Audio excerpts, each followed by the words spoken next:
Magandang araw po sa lahat. At syempre samahan nyo ako ngayong araw. Nandito nga pala kami ng mga wild dog sa bukid. Syempre pagpapalamig muna tayo dito kasi sobrang init. Andyan nga pala si Tux. Syempre andyan rin si Boss Cesit.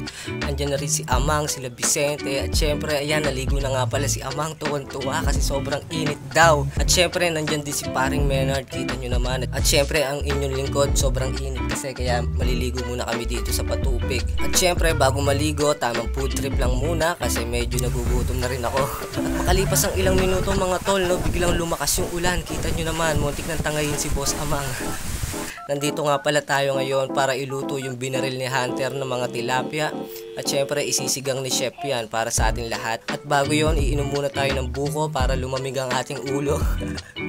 Sobrang lamig talaga guys, sobrang lakas ng hangin dito. Dito pa kami inabutan ng malakas na ulan. At syempre yung sinigang na tilapia nire-ready na para maluto na. Kasi sobrang lamig, kailangan natin ng pampainit na sabaw. At makalipas ang ilang minuto, napagpasyahan ko ng umuwi mga tol, no? Kita nyo naman yung dadaanan namin, sakay ko nga pala yung sidecar. At syempre sobrang hirap i-drive kasi sobrang dulas, bumabaon lang sa putek. At makalipas ang ilang oras, nandito na nga pala kami kila Amang para ituloy yung lulutuin namin dapat kasi hindi na namin inano dun eh. At syempre dito na nga lang daw namin iluto para diretso, alam nyo na yan. Mag-chill kami ng mga wild dogs kasi sobrang dalang lang magkita-kita, mga busy sa mga buhay yung mga ulol na yan.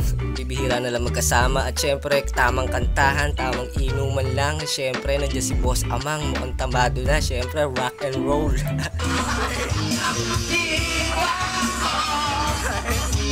At syempre maraming salamat sa pagsama sa akin ngayong araw. Kita-kits tayo sa susunod video.